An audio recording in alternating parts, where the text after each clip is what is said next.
यही वो स्कूल था जिसे लोग काला स्कूल कहते थे। शहर के बाहर जंगल के किनारे पर बना पुराना सेंट मैरीज कॉन्वेंट 1952 में बंद हो गया था, क्योंकि एक रात पूरी की पूरी गर्ल्स हॉस्टल की 42 लड़कियां और उनकी वार्डन गायब हो गई थीं। कोई लाश नहीं मिली, कोई चीख नहीं सुनी गई। बस सुबह हॉस्टल खाली था। फिर भी आज भी उसकी इमारत खड़ी है। दीवारें काली पड़ गईं, खिड़कियां टूट गईं, लेकिन ताला कभी नहीं लगा। लोग कहते हैं ताला लगाओ तो रात में अपने आप खुल जाता है। मेरे 4 दोस्त और मैं 10वीं के बाद गर्मियों की छुट्टियों में बेवकूफी के जोश में वहां गए। रात के 11 बजे टॉर्च, 2 मोमबत्तियां और एक पुराना रिकॉर्डर लेकर, जो कथित तौर पर भूतों की आवाज कैद कर लेता है। स्कूल का गेट खुला था। अंदर घुसते ही ठंडी हवा का झोंका आया, जैसे कोई फ्रिज खोल दिया हो। मेन कॉरिडोर में कदम रखा तो जूतों की आवाज नहीं गूंजी, बल्कि ऐसा लगा जैसे फर्श हमारी आवाज निगल रहा हो। सबसे पहले हम प्रिंसिपल ऑफिस में गए। वहाँ एक बड़ा सा दर्पण था जिसमें हम पांचों दिख रहे थे, लेकिन छठी परछाई भी थी, एक लड़की की सफेद फ्रॉक में, जिसका चेहरा धुंधला था।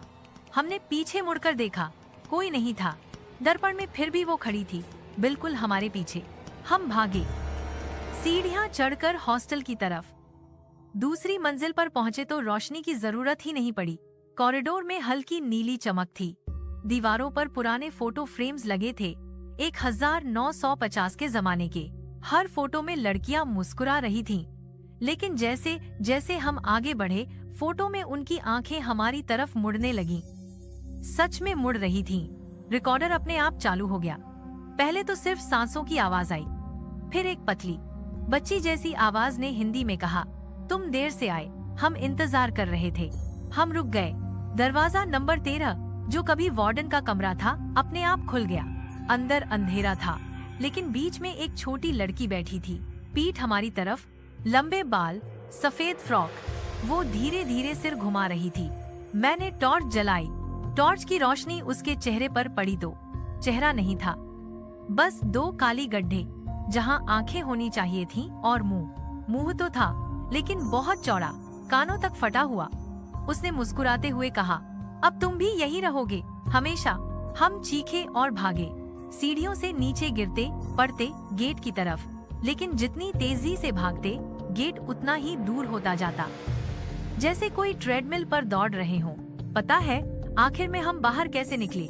मेरा एक दोस्त रोहन रुक गया, पीछे मुड़ा और चिल्लाया, हम जा रहे हैं, तुम हमें नहीं रोक सकती। उसके इतना कहते ही सब कुछ शांत हो गया। गेट अचानक पास आ गया। हम बाहर थे, लेकिन रोहन अंदर ही रह गया। हमने पुलिस को बताया। पुलिस गई, पूरा स्कूल खंगाला। रोहन कहीं नहीं मिला। बस प्रिंसिपल ऑफिस के दर्पण में अब 6 परछाइयां दिखती हैं, और हॉस्टल के ग्रुप फोटो में 1950 वाली तस्वीर में अब 43 लड़कियां हैं। आज भी जब मैं उस स्कूल के सामने से गुजरता हूँ, रात के ठीक 11 बजे, मुझे लगता है कोई खिड़की से देख रहा है और फुसफुसा रहा है, देर से मत आया करो, क्लास शुरू हो जाती है।